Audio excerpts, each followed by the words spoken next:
everyone, and welcome to episode 18 of the early edition brought to you by Endless Living, and I'm your host, Michael Barnett. For the last 2 weeks, I have been discussing theories of the prophecy that comes from Ezekiel 38. Could the land of unwalled villages actually be something different from the peace treaty? There's always a possibility of this because of how separated it is from the mainstream prophecies from Daniel and Revelation. Today I want to look specifically at the firepower necessary to launch such an assault and the reality of this actually happening based on the resources of the said countries in this prophecy.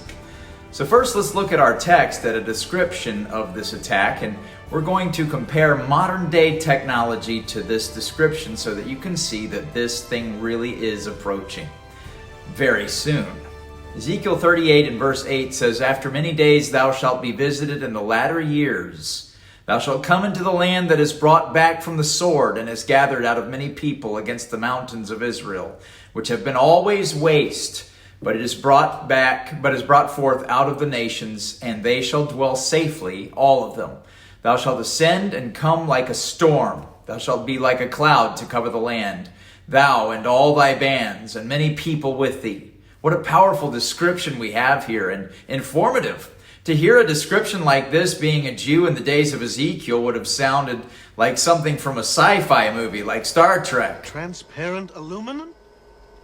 That's the ticket, laddie. It'd take years just to figure out the dynamics of this matrix. Yes, but you would be rich beyond the dreams of avarice. You ever seen see-through metal before?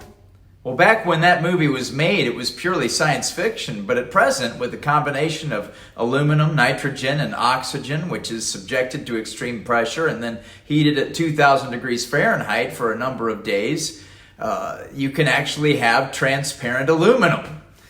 But folks, we are made in the image of God. He designed us to discover the vast secrets of His universe, and really that's why Star Trek has always been so popular.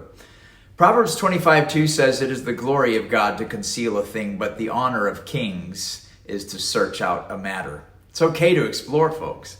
I think we'll be doing it in eternity. But because we are now in the 21st century, this description in Ezekiel makes all the sense in the world to us. Look at verse 9 again. "Like a storm, like a cloud to cover the land." The closest thing I can compare this to would be the German Blitzkrieg, something that took place over 76 years ago. The word Blitzkrieg in German means lightning war. It seems that Ezekiel would have agreed that this was a good term for this. The Blitzkrieg is designed to be fast and destructive, to surprise the enemy to disorganization, leading to disorientation so that they can be swiftly destroyed. Satan has been behind every war in this world. His strategies are often the same, but the tactics he used in World War II will be used again, only with modern technology. Do these countries have what it takes to invade Israel, as we see here in Ezekiel 38?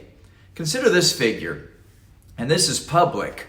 We don't know everything about Russia's military, but we do know there's enough to launch an assault of this magnitude at any time, with 1,400 Su-24s, over 1,000 Su-25s, 131 operational Su-34s. This is a new craft design in 2014.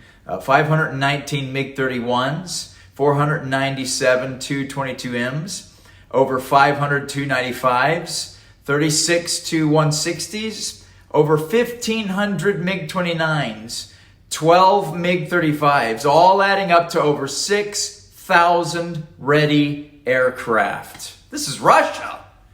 As I said already, this is common knowledge. It's very clear that Putin is a chronic liar. This whole idea about the skies being covered with aircraft, is that for real? Have we ever seen something like that before? Well, this is a Hollywood rendering of the attack on Pearl Harbor, and based on historical facts, they did a pretty decent job. I think sometimes mainstream prophecy preachers try to elaborate on technology so much that they stray from the reality of right now. I'm not here to explore the vast conspiracy theories and technological horrors that YouTube has been showing us, the fascinating developments that have been made to captivate audiences. I'm discussing this based on what common knowledge understands is in existence right now, and to help you to see that this is obviously something that could happen today without the marvels of modern technology having to come in. Here are some other facts that reveal to us that Russia is fully ready to attack at any time. Russia has the largest natural gas reserve in the world. Enough to fuel thousands of aircraft? More than enough. Guess who holds the number 2 spot in the largest reserve of natural gas? Iran. So far, these are both named among the many attackers found in Ezekiel 38. China is good friends with Russia and is the largest aluminum, steel, and titanium producer in the world. What's that got to do with anything? Guns, jets, tanks, armor. Just in case China doesn't want to help, Russia is number 2 in the largest producer of aluminum and number 3 in the largest producers of titanium. And everyone is always worrying about Iran and their uranium production. Well, what about Kazakhstan? They are the number 1 producers of uranium in the world. In case you're unsure of what uranium is, it was used to produce the first nuclear weapon used in war. And if you furthermore were unaware, they are allied with Russia. That's Kazakhstan. And what about machinery? Who leads in that? Germany, which is modern day Gomer, which we'll discuss in the next episode. But all of these nations are going to attack Israel with all they've got. Why such a fury of firepower?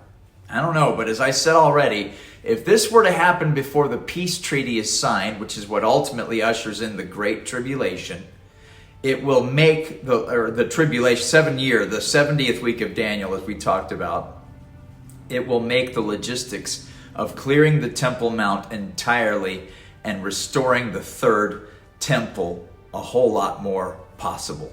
We'll talk more about this the next time. See you then.